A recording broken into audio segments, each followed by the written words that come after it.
What's up, Boulder, Colorado? Today we have a lot to cover, a lot of great news stories. We're going to move quickly through them. But our main story today is about something that a lot of people are missing completely when it comes to Deion Sanders and this team. Everybody want to believe. I'm good with that. We got room. Something that both the media and the fans are missing. If there's one thing that I love about Coach Prime, it's that there's a lot more going on than just what you see publicly. Unlike a lot of coaches who maybe struggle to walk and chew bubblegum at the same time, Deion Sanders has multiple layers of plans being executed at one time. It's like a chess master. I appreciate you, dog. Keep on doing what you do. Thank you. Oh, and I haven't forgotten about the Arizona State game. I'm going to talk about that in just a moment. So grab a Snickers, sit back, get ready. Today we're going to talk about what everyone is missing about Coach Prime. Okay, our first story today is about Deion Sanders and his impact on the community. And we're not talking about financially. Everyone knows that Deion Sanders is generating hundreds of millions of dollars for the Colorado community. Everyone knows about the ticket sales. Everyone knows about the insane merchandise sales. Everyone knows about the local businesses and how they are booming right now. But I'm not talking about money today.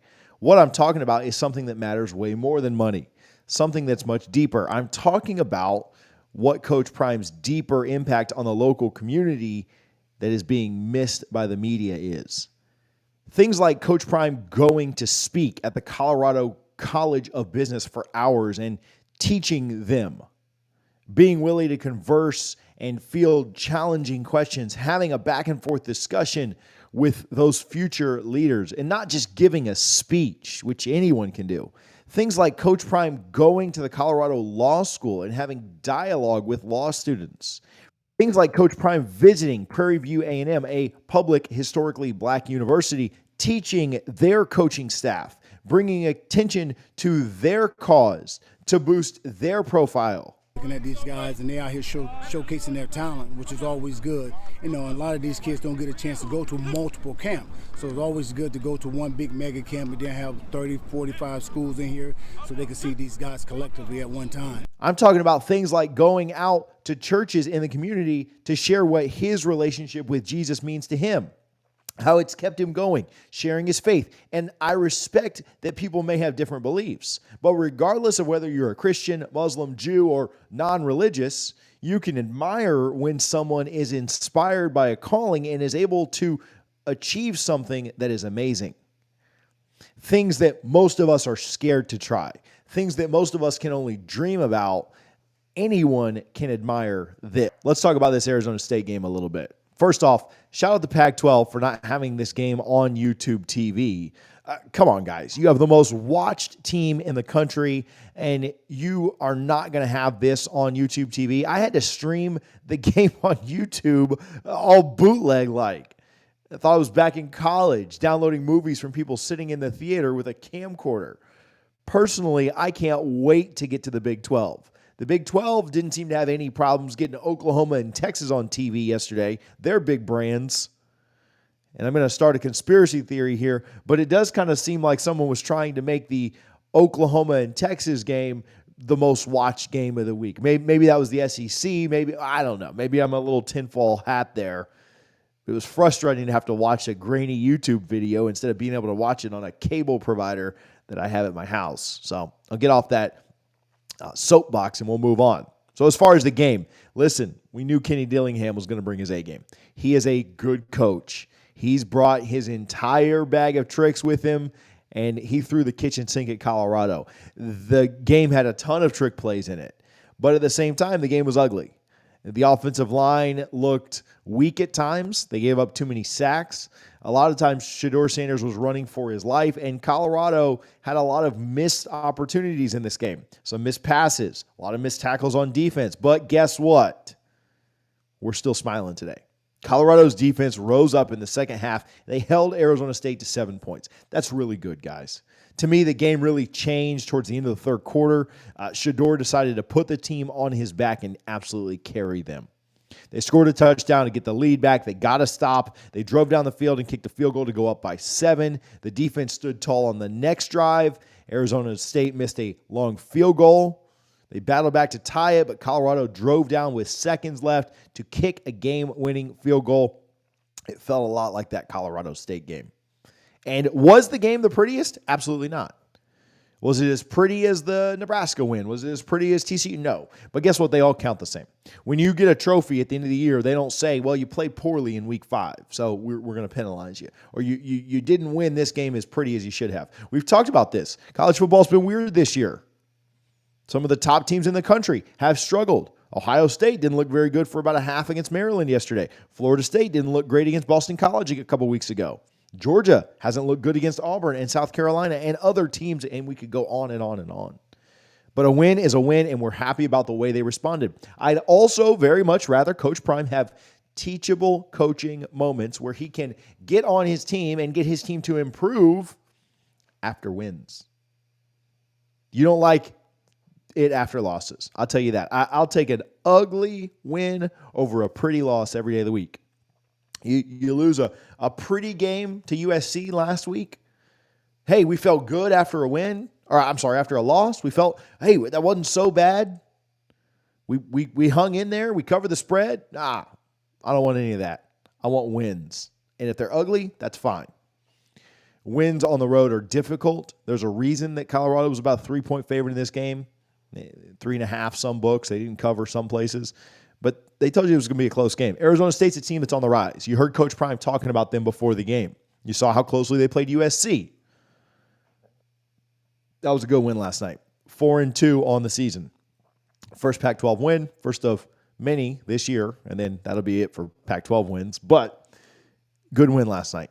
That's a very good win. Now you rebound. How do you deal with success? You're to 4-2. You need 2 more wins to get to a bowl. You're halfway through your season. Can you find 2 more? And then can you build on it? Stand for next week. We're going to cover that game a ton. Make sure you're locked in. You're subscribed here with the channel. Next up, we're going to talk about some news that came out this week about Coach Prime possibly being given a lifetime contract. Now, this was one of the more interesting stories we heard from the week, but Coach Prime didn't seem too interested in the idea. Coach Prime said, that's a wonderful gesture. I love it. But I'm smart enough to know and old and wise enough to know that that can flip on you instantaneously. The fan only blows when you're hot. My mama said that, not me. So if you want to get mad at my mama. Interesting thoughts here from Coach Prime. And listen, it's a crazy thought. And Coach Prime is probably, it's a hot take here maybe, the most valuable coach in college football right now. There'd be some debate, and some SEC fans may jump out and say, oh, Kirby Smart this, or Nick Saban that, or this guy or that guy. But when you total up the community aspect and the media aspect, and now the results on the field as well, I don't know if there's any denying that. I don't know if Coach Prime is going to be getting any lifetime contracts or if he would take a lifetime contract right now. But I thought that was interesting, and I'd love to hear your thoughts on that as well down in the comments. Next up, let's talk about these helmets that Colorado debuted. These helmets had the internet going wild before the game. The things were dripping in gold. Listen, I don't necessarily think that I have the greatest fashion or style sense or anything else like that. These were fire. These were absolutely phenomenal. I love the look on these. And we've talked about this. Coach Prime, when he does things, he just happens to do them bigger and better and a little bit more special than everyone else. It is really phenomenal to see. It is really incredible to see social media's reactions to little things like this. I am super proud of the equipment staff. They don't get a lot of love. But I think this is really good stuff, and hopefully you enjoyed seeing these as well. All right, next up, we're going to talk about the anonymous Pac-12 coach who came out this week and said that Shedeur was taking sacks intentionally.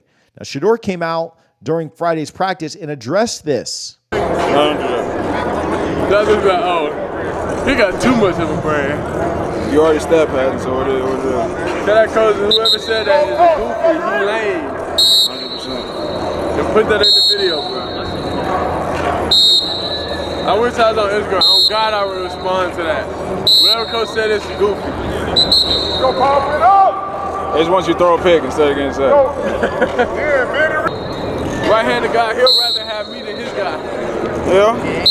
We're going there with a purpose. This is a business trip. We're going there with a purpose. This is a business trip. This is a business trip. Break it down on one. One. Oh no, y'all boy. Boy, one watch film that week, man. Love on three, 1, 2, 3. The audio was a little bit muffled there, but if you couldn't make out what Shedeur was saying, he said the coach who said that was goofy and lame. And I'm tired of people being anonymous when they call out kids and talk crap about them. Shedeur has taken several sacks this year, and the idea is that he's taken sacks to protect his passing percentage. No, he's taking sacks so that he won't throw interceptions. He's taking sacks so he doesn't put the ball in harm's way. Sometimes it is best to take a sack. Do you think that it helps his stats to have bad rushing yards? Because every time you take a sack, it goes against rushing yards. Absolutely ridiculous. I'm glad that Shedeur called him out here. I'm glad that he said, no, dog, that this is not the case. Anonymous people crapping on kids is something that will never sit well with me, and I'm glad it was called out. Absolutely ridiculous, and I'm glad that he said something. I wanted to point out the team broke the huddle with 1, 2, 3 love. They are certainly not being fazed by these distractions. They know that if you keep love in your heart, things will absolutely take care of themselves. Things will work out perfectly. I appreciate you guys for tuning in. I appreciate you guys for all the love and support and attention that you've given this channel. We've got a lot of content coming this week, so make sure that you are locked in. Make sure that you're vibing with us because we certainly do appreciate you out there, Buffs Nation. We'll talk to you soon. Thank you for watching the prime time for college football.